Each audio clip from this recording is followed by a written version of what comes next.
어제 우리가 귀한 성가대가 찬양을 준비하여서 기쁜 소식을 전해 주었는데요. 그 소식은 예수 그리스도가 이 땅에 오셨다라는 기쁜 소식을 우리가 함께 들었습니다.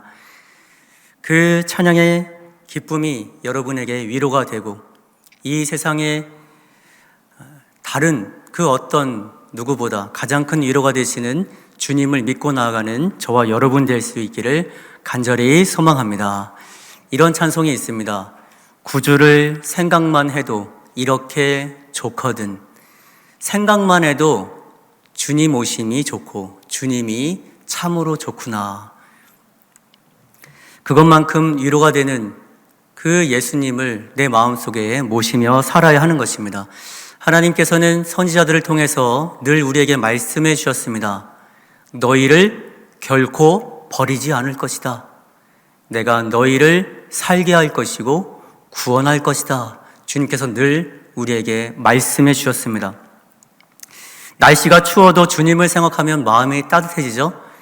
아무리 날씨가 추워도 따뜻한 난로에 이렇게 쬐고 있으면 따뜻해지듯이 주님이 따뜻한 분이시기 때문에 우리가 주님께로 나아오면 마음이 따뜻해짐을 느끼게 됩니다. 오늘도 추운 날씨지만 주님께 나온 만큼 따뜻함을 느낄 수 있는 저와 여러분 될 수 있기를 다시 한번 축원합니다. 자기 건축이라는 제목으로 말씀을 나누겠습니다. 먼저 한 해 열심히 달려온 여러분께 참 애쓰셨다는 말을 먼저 드려야겠습니다. 고단하고 힘들었고 마음 졸이고 괴로웠던 일들이 참으로 많았는데 그때 우리에게 필요한 것은 위로의 말이에요. 참 애쓰셨습니다. 잘 이겨내셨습니다. 서로가 서로에게 이렇게 인사를 나누어야 하고 무엇보다 주님께서 우리에게 그렇게 말씀하시는 것 같습니다. 참 애쓰고 수고했다. 그런데도 때로는 어떨 때 그 위로가 되지 않을 때가 있어요. 왜냐하면 삶의 무게가 그만큼 무겁고 힘들고 계속해서 그 어려움이 반복될 때 우리는 참 힘들구나 그러한 생각을 많이 하게 됩니다. 그러면 어떻게 되죠? 우리 어깨가 축 이렇게 처지게 돼요. 힘이 빠지죠. 스바냐서 3장 16절에 보면 이런 말씀이 있습니다. 시온아 내 손을 늘어뜨리지 말라. 내 손을 늘어뜨리지 말라. 힘을 다 빼고 살지 말고 기운 내고 살아라. 주님께서 그렇게 말씀하시는 것입니다. 어깨 좀 펴고 살아. 이렇게 말씀하시는 것이죠. 그럼에도 한숨이 나오고 힘들다. 얼마나 힘들면 그러겠습니까? 제가 어제 집사님 한 분을 배웠는데요. 집사님께서 그렇게 말씀하시는 거예요. 목사님, 올해는 정말 힘들었습니다. 정말 힘들었어요. 그런데 내년에는 그래도 희망이 있겠죠? 그렇게 말씀하시는 거예요. 그리고 엘리베이터 앞에서 또 하루 종일 주차 봉사하신 집사님을 만났는데요. 제가 집사님께 이렇게 말씀드렸습니다. 집사님 추운 날씨에 참 고생 많으십니다. 애쓰십니다. 이렇게 말씀을 드리니까 집사님이 그러시는 거예요. 겨울이니까 춥죠. 추운 겨울이 지나면 봄이 오겠죠. 이렇게 말씀하시는 거예요. 여러분 그렇습니다. 우리가 아무리 힘들고 어려운 일이 있을지라도 하나님께서는 우리에게 반드시 희망을 주실 것이고 추운 겨울이 있지만 반드시 봄은 올 것이다. 그러한 믿음으로 우리가 살아가야 할 것입니다. 저는 힘이 들 때 꼭 꺼내보고 이렇게 읽어보는 책이 있습니다. 제가 지금껏 읽어본 책 중에 이것만큼 강렬한 제목을 만난 적이 없는데요. 제목이 이렇습니다. 벽도 밀면 문이 된다 라는 책이에요. 벽도 밀면 문이 된다. 아주 강렬하죠? 이쪽과 저쪽을 막아놓은 벽도 밀면 문이 될 수 있다. 그러한 정신으로 살아야 한다라는 책입니다.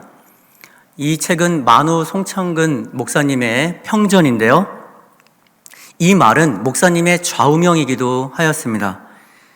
목사님이 힘이 삼손처럼 세서 정말로 벽을 밀었더니 문이 돼서 열렸을까요? 그게 아니라 나는 비록 연약하고 힘이 없지만 크신 주님의 힘을 의지하면 안 될 것 같은 일도, 벽과 같은 것도 밀면 문이 될 것이다. 그러한 믿음으로 살아야 한다라는 것입니다. 저도 마음에 새기려고 하는 좌우명입니다. 감당하기 어렵고 힘든 일이 있을 때 저는 꼭 이 책을 읽어보고 제 책상 가까이에 두고 틈틈이 이렇게 제목이라도 봅니다. 그래, 못할 게 뭐가 있어. 할 수 있지. 할 수 있지. 이렇게 다짐을 해보곤 합니다. 송창근 목사님은 한신대학교의 그 전신인 조선신학교를 세우신, 창시하신 그런 분이시고요. 목사님은 일평생 화해와 일치, 정의와 사랑을 강조하셨고 경건한 목회자로서 사셨던 분입니다. 목사님께서 유언처럼 남기신 말씀이 저희의 마음에 남아있는데요. 그 말씀이 무엇이냐면, 내가 죽거든 내 뼈를 학생들이 드나드는 그 학교, 그 문턱에 묻어서 우리 학교 직원들이 나를 밟고 가게, 그리고 내 후학들이 나를 밟고 가게 해주게, 이렇게 유언처럼 남겼습니다. 아마 그 학교를 드나드는 수많은 사람들이 예수 그리스도를 닮고 살아가는 것을 자신이 거기 묻혀서라도 응원하고 싶고, 그렇게 살기를, 그 학교를 나와서 목회 현장에서 목회하는 모든 후학들이 예수 그리스도를 열심히 믿고 따르는 사람으로 살기를 바라는 마음에 그러한 유언을 남기신 거라고 생각이 됩니다. 그래서 저는 그런 다짐을 하곤 합니다. 못할 게 뭐가 있을까? 송창근 목사님은 일제시대에 태어나셔서 강점기 시대를 다 보내시고 독립운동을 하시고 학교를 세우시고 나라를 재건하는 일에 힘을 쏟으셨습니다. 정말로 아무것도 없던 시절에 그 일을 감당하신 분이세요. 제가 그분을 떠올릴 때마다 지금 나한테 힘든 일이 있을 때 목사님도 그 어려운 일을 다 해내셨는데 나도 주님께서 도우시면 할 수 있지, 그러한 다짐을 합니다. 그리고 저는 힘이 들 때 읽는 말씀이 바로 전도서 말씀입니다. 여러분, 이 전도서 말씀은 성도들이 가장 잘 안 읽는 책 중에 하나입니다. 왜냐하면 이해하기가 어렵고, 그리고 모든 것이 헛되고 헛되다 이렇게 기록되어 있어서 때로는 이거 내가 읽다가 나도 이 헛된 마음이 드는 거 아닐까? 그래서 잘 안 읽게 됩니다. 근데 오히려 그 반대입니다. 전도서는 힘이 들 때 읽으면 힘이 나는데요. 제가 오늘 여러분과 나눌 말씀도 그렇습니다. 오늘 우리가 4절 말씀 보면 이렇게 되어 있습니다. 모든 산자들 중에 들어있는 자에게는 누구나 소망이 있음은 산 개가 죽은 사자보다 낫기 때문이니라. 아멘. 우리 속담에도 산 개가 죽은 정승보다 낫다라는 속담이 있어요. 숨쉬고 살아있음이 더 귀하다, 그것이 가치 있다라는 뜻인데요. 여러분, 우리가 이 젓가락을 들 힘만 있으면 사실 먹을 수가 있고 에너지를 삼을 수가 있습니다. 그래서 기운을 차릴 수가 있고 어떠한 일이든지 할 수가 있죠. 우리는 산자들입니다. 그래서 소망을 품고 살아갈 수 있는 것입니다. 그래서 전도서 말씀을 읽다 보면 이 전도서 말씀이 세상을 비관적으로 보는 것이 아니라 오히려 역설적으로 그 헛되고 헛된 중에 우리가 주님을 발견하고 주님을 경외한다면 우리는 어떻게 할 수 있다? 힘을 낼 수 있다. 힘을 낼 수 있다라는 것을 말해주고 있는 것입니다. 4절을 보면 그래서 소망이란 단어가 아주 중요함을 깨닫게 됩니다. 비관적으로 본다면 이 소망이란 단어가 등장할 수 없는데 소망이란 단어가 딱 등장을 합니다. 그리고 또 등장하는 단어가 있죠. 두 동물이 등장하는데 어떤 동물이 등장하죠? 개와 사자가 등장을 해요. 고대 근동지방에서는 천하고 경멸적인 대상을 비유적으로 이야기할 때 이 개를 등장시킵니다. 그리고 고귀하고 높은 권세를 드러낼 때는 사자를 등장시켜요. 그래서 이 표현은 무엇이냐? 아무리 고귀하고 높은 권세를 가진 사자라 할지라도 죽으면 아무 소용이 없고, 그리고 천하고 천한 개라 할지라도 살아있으면 그것이 오히려 나은 것이다 라는 비유적인 표현입니다. 그러니까 살아있음이 행복하고 살아있음이 더 나은 것이다 라는 것을 아주 분명하게 강조하는 것이죠. 그리고 여러분 5절 말씀을 볼까요? 5절에 이렇게 이어지죠. 산 자들은 죽을 줄을 알되 죽은 자들은 아무것도 모르며 그들이 다시는 상을 받지 못하는 것은 그들의 이름이 잊어버린 바 됨이니라. 아멘. 여기서 상이 등장합니다. 상. 여러분 상은 누가 받을까요? 이 5절 말씀에 보면 산자들이 받는 것이 상이에요.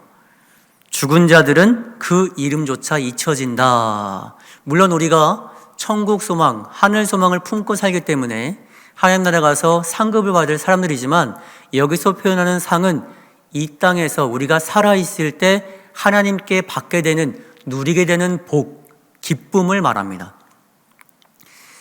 죽은 자는 그 기쁨을 알지 못하고 누리지 못하게 된다. 누가 누리느냐? 산자들이 누리는 것이다 라는 것이죠.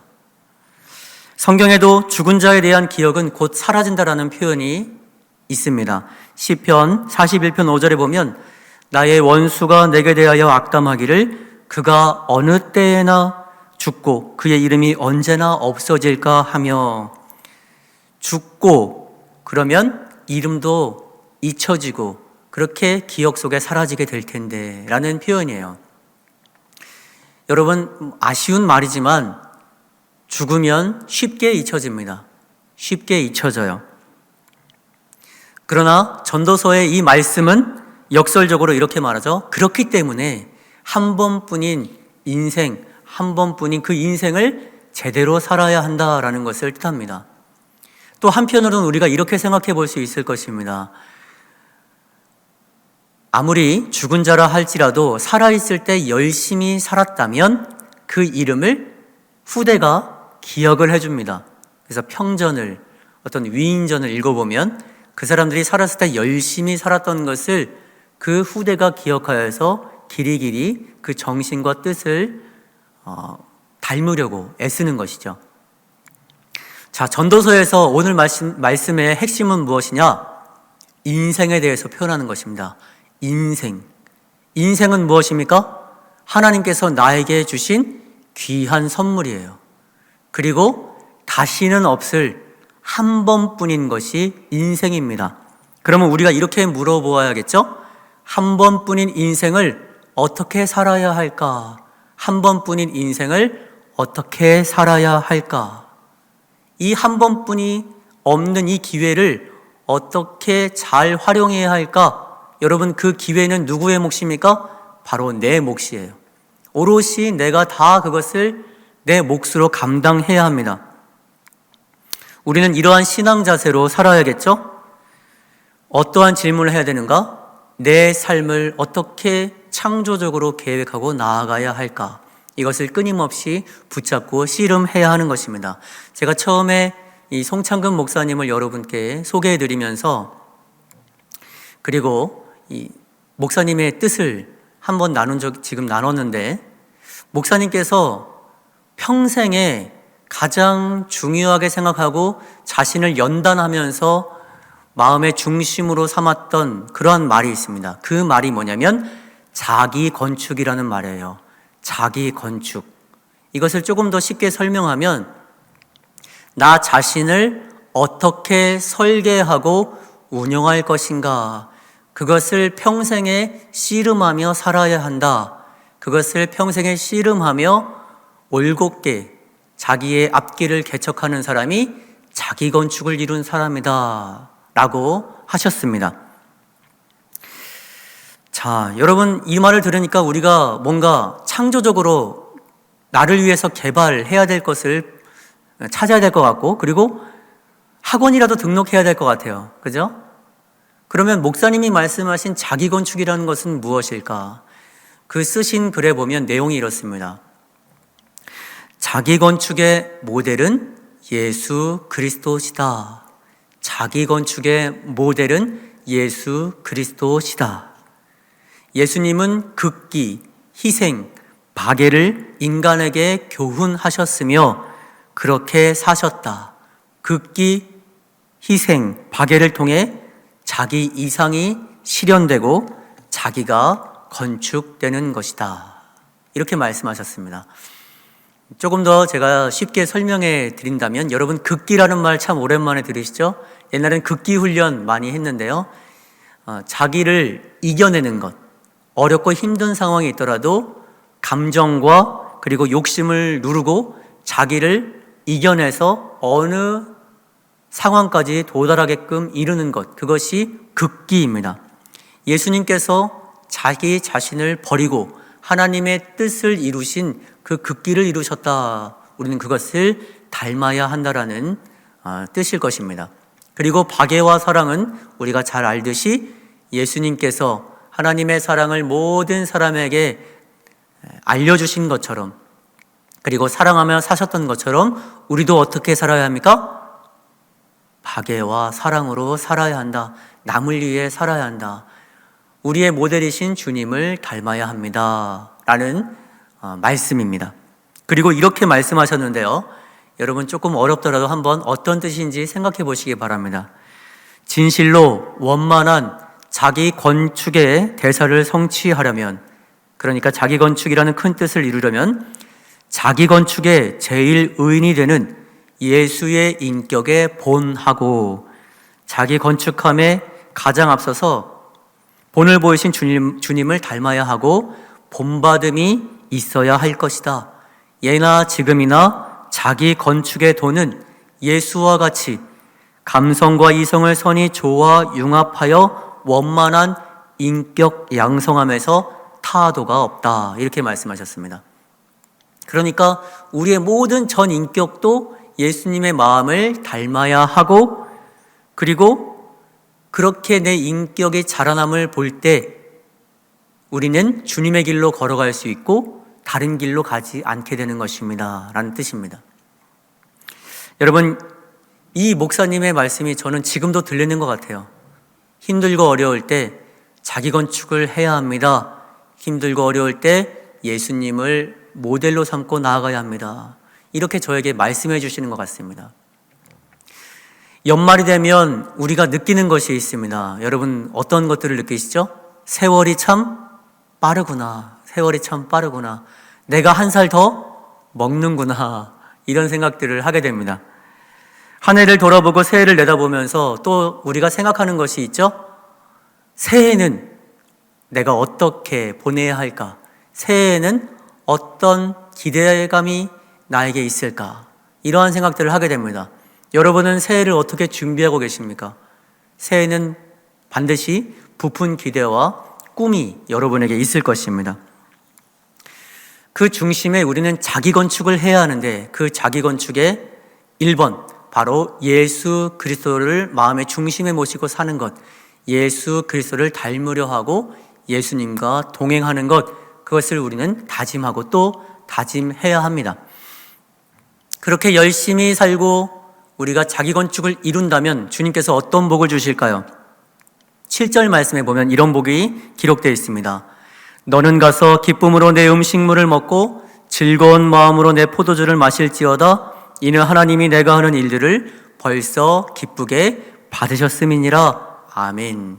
하나님께서 인생이라는 그 복을 주시고 기회를 주시는데, 자기 건축을 이룬 사람은, 하나님께서 맡기신 사명을 잘 감당한 사람은 어떻습니까? 음식물을 풍성히 먹을 것이며 포도주를 먹을 것이다. 잘 차려진 음식을 먹고 포도주를 먹는다고 하는 표현은 잔치가 일어날 때, 축제가 벌어질 때 나타나는 표현 문구입니다.